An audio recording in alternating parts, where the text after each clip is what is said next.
سید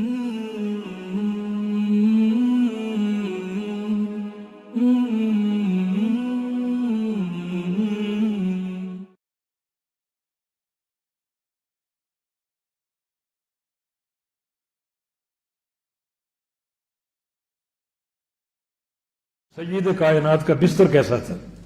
آپ کے بستر کے بارے میں کیا وارد ہے؟ عائشہ فرماتی ام المومنین انما کان فراش رسول اللہ صلی اللہ علیہ وسلم الذی ینام علیہ، کہ نبی علیہ السلام کا بستر جس پر آپ سویا کرتے تھے من آدم، چمڑے کا تھا، حشوہ لیف، اور اس میں کھجور کی چھال بھری ہوئی تھی، روئی نہیں تھی، نرم نہیں تھا وہ، اس میں کھجور کے پتے اور کھجور کی چھال بھری ہوئی تھی، بڑا کھردرا اور سخت تھا آپ کا بستر جس پر آپ سویا کرتے تھے۔ مسند احمد میں ایک حدیث ہے، نبی علیہ السلام کے پاس صحابہ آئے اور آپ چٹائی پر لیٹے ہوئے تھے، تو صحابہ کو دیکھ کر نبی علیہ السلام اٹھ کے بیٹھ گئے، اور صحابہ نے دیکھا کہ نبی علیہ السلام کی کمر پر چٹائی کے نشان بنے ہوئے ہیں اور چٹائی کے نشان آپ کی کمر پر پڑے ہوئے ہیں۔ صحابہ نے خواہش کی کہ یا رسول اللہ صلی اللہ علیہ وسلم اجازت دیجیے کہ آپ کے لیے نرم بستر کا انتظام کر دیں، تو رسول اللہ صلی اللہ علیہ وسلم نے ارشاد فرمایا مالی ولی دنیا، میرا دنیا سے کیا تعلق ہے،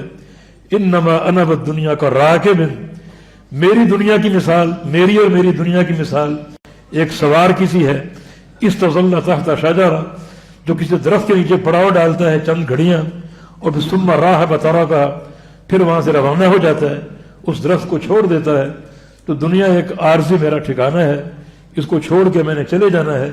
میں ایک مسافر کی مانند ہوں، اس آرام دہ بستر اور ان آسائشوں سے میرا کیا تعلق ہے؟ تو پیارے پیغمبر محمد الرسول اللہ صلی اللہ علیہ وسلم اس قدر آپ کا بستر کھردرا اور سخت تھا، چنانچہ آپ صلی اللہ علیہ وسلم نے صحابہ کو نرم بستر مہیا کرنے سے منع فرما دی۔